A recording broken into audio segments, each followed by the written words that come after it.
Yeah, hi, it's me, Big Ugly Jim, your smallest of the small stream and Andes. And that kind of leads into what I wanted to talk about with the whole, I think I said something to the effect of how we address changes to the legal system. And this is something that I've only really started paying attention to recently. The difference between how I see the world and how America sees the world. And I'm going to use a weird way of talking through this. Essentially, I work in business, I work in the world of projects. And there is sort of the traditional accepted process for doing a project is what's called the waterfall approach. So you start, you go to the business and you say, hey, business, what do you need? And they go, well, we need a wazzle bozzle. And you go, okay, what does the wazzle bozzle have to do? And you gather the business requirements.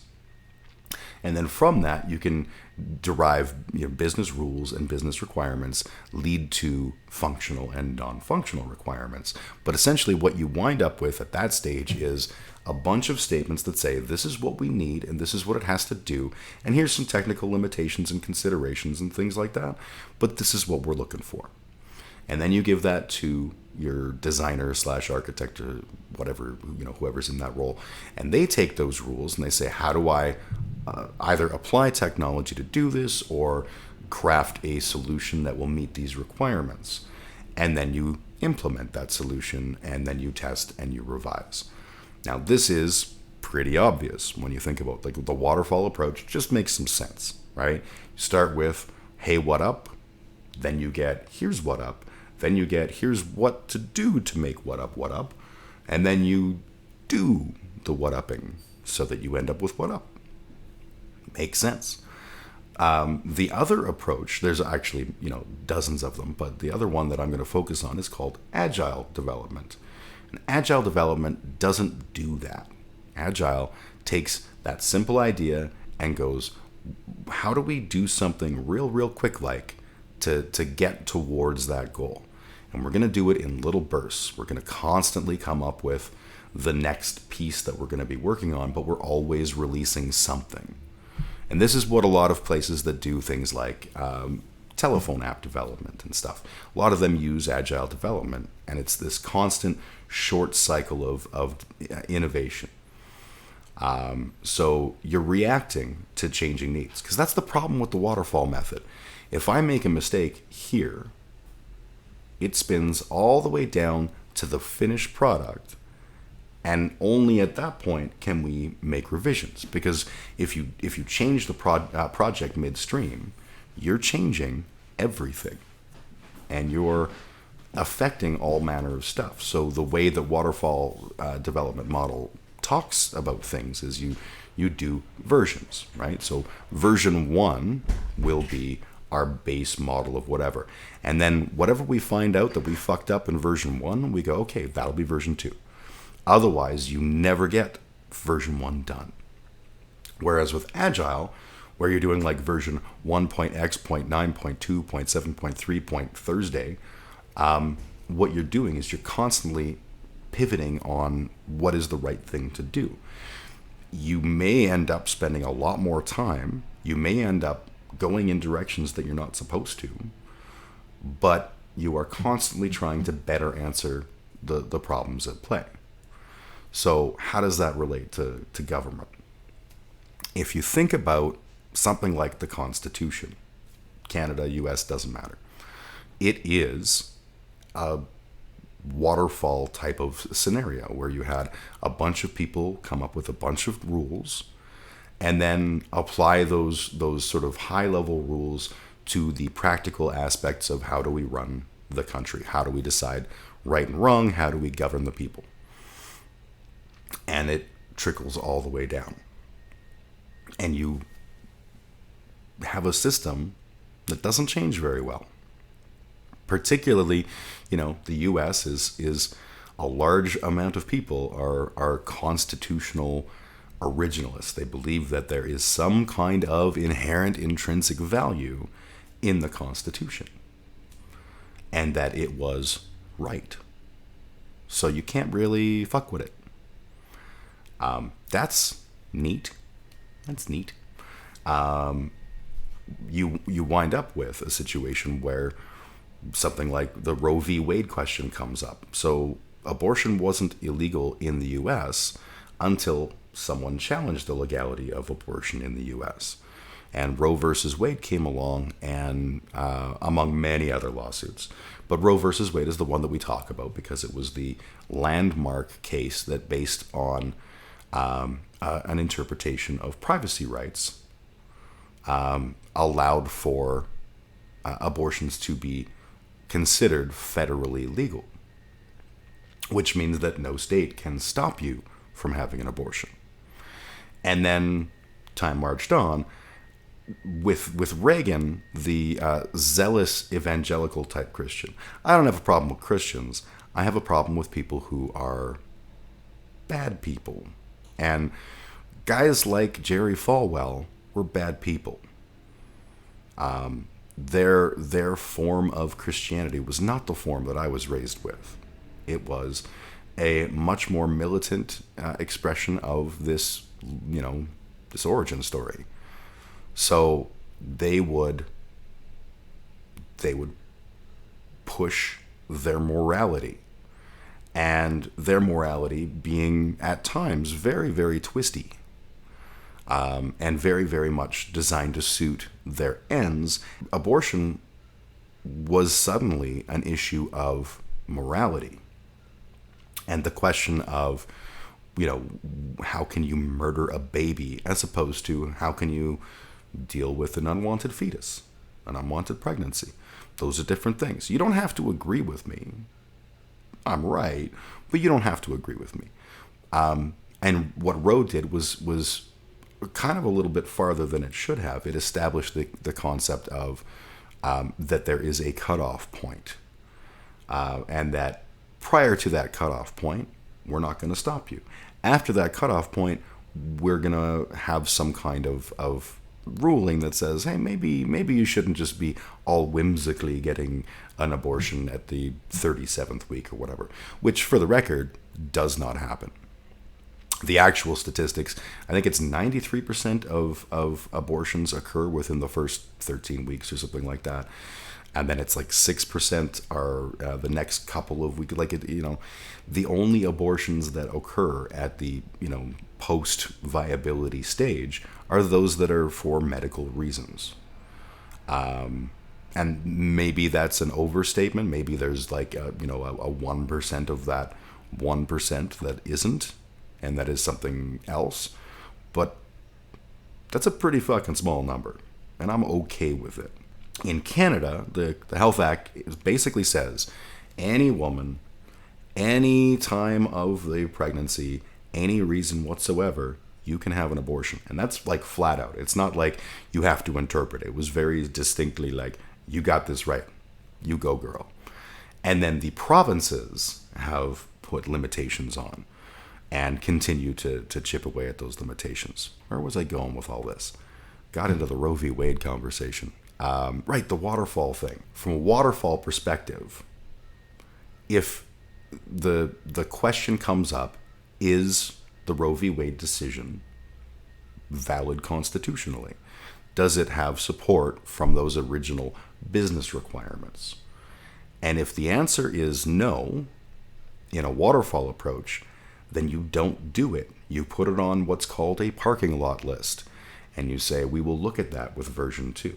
Now, the Founding Fathers, as I understand it, also were pretty big on the idea of the version 2. They were pretty big on the notion that you had to constantly reassess and constantly look at whether or not this system was working for you, and make changes to the Constitution. But that hasn't really happened very often. We've got some amendments, absolutely, and I'm saying we, but America has some amendments, absolutely, but not a whole lot of them. And pretty much every law gets questioned with regards to that Constitution. Much like morality gets questioned by the religious background and the creation story of the people doing the questioning. That's, to me, very waterfall approach. It literally feels like when Biden talks about what we are, doing with codifying Roe, it feels like what he's talking about is a waterfall approach where, yeah, we absolutely need to codify that as soon as we're opening up that giant kettle of fish, which they never will. This phrase that comes up in my line of work is called analysis paralysis. It's one of the most annoying things I hear because it's almost exclusively said by shitty little people who want to see something happen immediately. And the minute that you go, well, we have to figure out what we're doing first, they go, it's analysis paralysis. And I hate those people. I hate them. If you're one of those people, I actively hate you. But it is a thing, right? Especially in that waterfall mode where you have to eventually release a product and you have to consider that it's going to be imperfect. We have a concept in the same sphere called iterative refinement. And the idea is that no matter what you do, if you do this waterfall method, what you end up with will be, hopefully, 80% right. If you try to go for 100% right, you will never get there. If you try and release something at 20% right, your customers will hate you and punch you square in the family jewels. So there's a trade-off. What you essentially do is iterative refinement. That's why you see software have versions, because your first version is your 80% correct. And then your second version should be looking at the 20% that wasn't correct and addressing that, but also looking at how has the need changed? How have the requirements changed? Are there new functions? Are there new whatever? So you come up with a new version, and then you look at what's remaining and what has changed. And you do this iteratively. And the idea is that you'll never have the right answer, but you will have eventually, like the so damn near the right answer that everything is good. Now, back to agile development. Agile development is little bites, quick release schedule, all sorts of stuff. This is more in line with what we do when we pass a specific law to deal with a specific issue.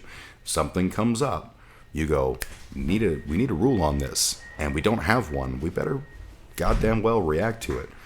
And so you take the thing and you say, this is our law. And then you can challenge it. You can question it and say, is this just? Is this valid? Is this right? Is this fair? Is this all these other things? And you can, again, iteratively refine it.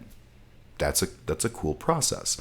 So what, in my opinion, the Roe v. Wade decision, for example, first off, it's not a religious or a moral decision.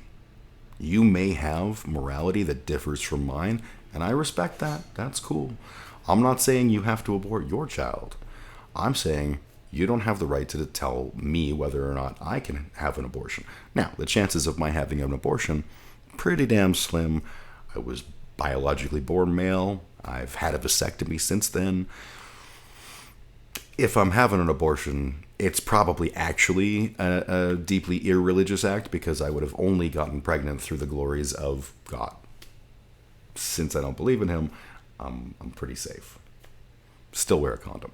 If you think about it in terms of, my body, my choice, that is the right thing the right framing of it. Because it is an imposition. It's not the same as someone who has, some, I don't fucking know, the myriad examples. People, well, it's like if you have a business. No, it's not, because this is someone's body. This is the physical changes to it, the emotional exhaustion that comes with pregnancy, the potential impact to career. This is all those things and so much more, all wrapped up in one neat little bucket. And it's much more than any of these other examples and scenarios we can come up with. It is a very unique situation. And you may very well feel that having an abortion is tantamount to murder. Cool. You can look at, if, for example, I had an abortion, you can look at me as a murderer and you can hate me for it. That's okay. I've been hated for a lot less. But you can't make me not do it based on your religious morality. My personal morality on the subject is I believe in the concept of viability. I believe that there is such a thing as a point where a baby can survive on its own. I'm fine with putting the viability limit on to say that, whatever point that is where a fetus becomes viable, that is when we have to give it a certain degree of personhood, even though it's still not a person. It's a floaty inside a womb. But I'm okay. Like if that's the way that we have to do the law to entrench that protection, all right. But when you start talking, especially when you start talking about, like, oh my God, the people that will go, yeah, rape babies are bad, but what if God has a plan for that baby? Well, that logic, that idea that God has had a plan that resulted in your rape is pretty fucking ugly, don't you think? That idea that the just and loving God was like, you know what we should do? We should have that person get raped. That's probably a pretty shitty architect. And if that's the guy that's in charge of things, I want nothing to do with it. Pure facts. If this was an important life lesson for somebody that they just, they should go through this incredibly horrible traumatic experience just because, the lessons that we will learn. Fuck off. That's just monsterism. Like, pure and simple. I'm off the point. What they should have done is, in my opinion, a more agile thing. They would say, okay, does the Constitution specifically talk about viability or abortion rights or access to medical care? It does not? Okay, then this is a thing that we're going to develop separately. And we're going to look at, what does the scientific literature say? What does the culture say? Absolutely, that can factor in. And you come up with an answer. And then you question that answer. And you challenge it in the courts. And you say, I don't think this is fair, and here are the reasons I don't think it is fair. And ultimately, that may result in refining the law, or changing the law, or replacing the law. Right? Sometimes you throw the baby out with the bathwater. Yes, I made a throw the baby out with the bathwater joke while talking about abortion rights. Probably tacky. It's what I am. At the end of the day, that makes more sense to me. Rather than looking at the Constitution, which is, important, and a set of guiding principles that should, unite and focus the direction of the country. Cool. But it's not the be-all, and it's not the end-all. So, maybe we could stop pretending like it is. That might be a thing. First off, I want to say thank you for watching. If you've enjoyed, please like and subscribe. It really does help me out. Thank you to my patrons that support me on Patreon. I am a little streamer, and these people are all really awesome for supporting me. I try to put up stuff at least once a week, and I live stream every Saturday at noon Mountain Time on Twitch, YouTube, and Facebook, like an old man. Again, thanks for watching, and have a kick-ass day.